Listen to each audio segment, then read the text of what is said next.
Step 1, select your pattern.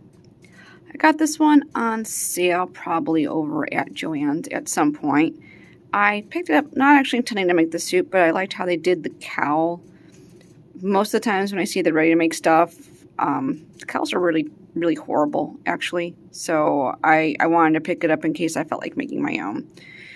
Turns out I'm just going to make the whole suit because I really don't like what I'm finding online in the sense of what's cheap looks super cheap, and by the time I find something I want is the price point is I just might as well make it myself. So that is what I'm going to do.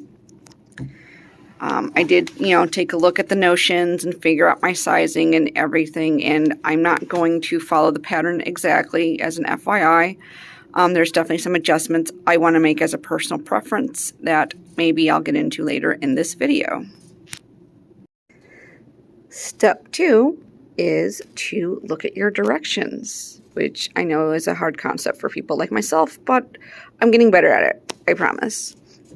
So the one thing, especially with this, with the different coloring, you got to make sure you are getting the proper red and black and getting them the right size and right side up and everything. The one thing you do have to keep in mind in this pattern, and I think it does a very good job of, if I can show an example, is here. So when they talk about an additional stitching in 3/8 for your seams, it's because, especially with the simplicity patterns, the default is 5/8. So here they are indicating where you're going to do a smaller seam.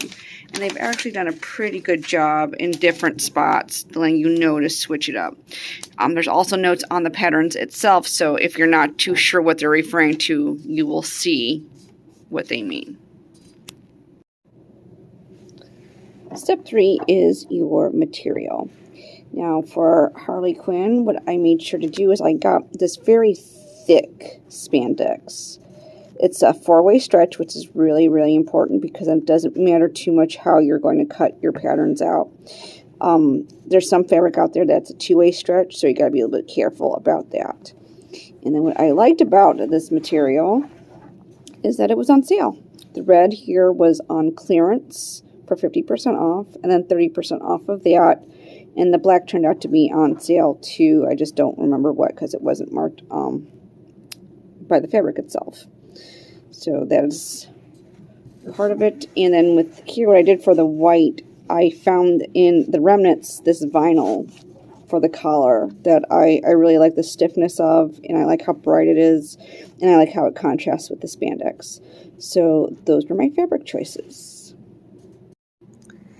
And here is all the pieces cut out. I kind of saved the time of actually drawing it all out and cutting it because that's really the longest part of doing anything from a pattern. I have found in my experience, once I have everything set up, it's actually going to be pretty quick on the sewing.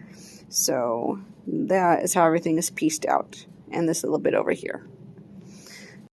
Before we begin, what we're going to do is we're going to switch out our needle. And as you can see, it is a ballpoint needle, and that is what you're going to need for when you're working with stretch materials. Other things I have done is I've moved my tension, my top tension, to a 2. Typically I sew at about a 3, 3.5, but when it comes to stretch materials and zippers, I will keep it at a 2, or even when I do the embroidery, I'll leave it at 2. This seems to be pretty good at that range. And then what I'm going to stitch it with is this triple stitch right here, and that triple stitch is actually called a stretch stitch, and it will help you with the stretch fabrics. And I like to verify where the width is and everything like that. I'm not going to do any of that with the twin needle because I accidentally just hit everything, but I can see that's going to start all the way to the left on my foot. It's probably going to be a standard length, and I will probably do a test to see if it's the length I like, but the default is usually okay on this.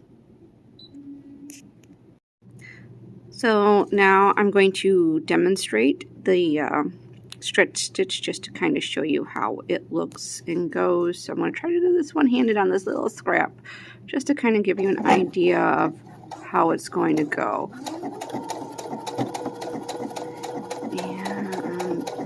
I have used this in the past when I made my spandex Captain Marvel. This was my primary stitch. And I'm just going to let it go down. And if you're wondering about the little metal thing, it's a guide, so it is exactly where I want it to be. Does it go backwards at all? No, not really. Okay. So that way it is where I want it at the 5/8. I just wanted to reset this a little bit so you could see how it looks. Now you can see with the stretch, what it does is it moves with the stretch, so you don't have to worry about anything being stiff or stuck at a certain size. And it just goes with everything. So it's a real nice little feature to have on your sewing machine.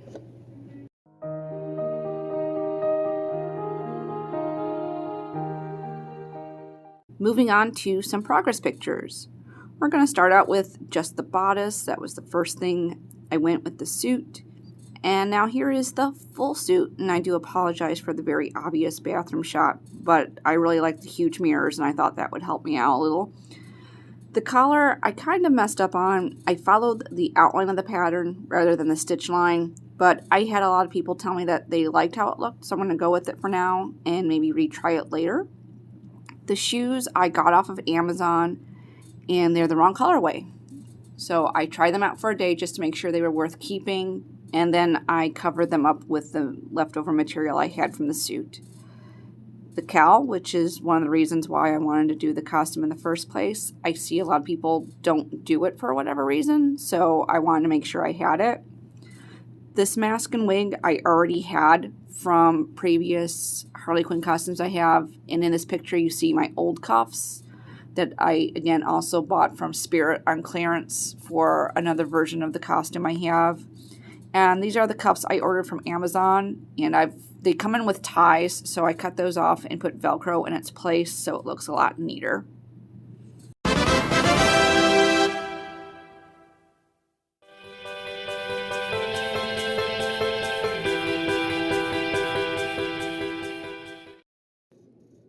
You made it to the end! Hooray! And this is where I'm inserting the obligatory like, share, and subscribe. And if you don't mind, leave a comment below. And I will see you in the next video. Or you'll see me. You know what I mean.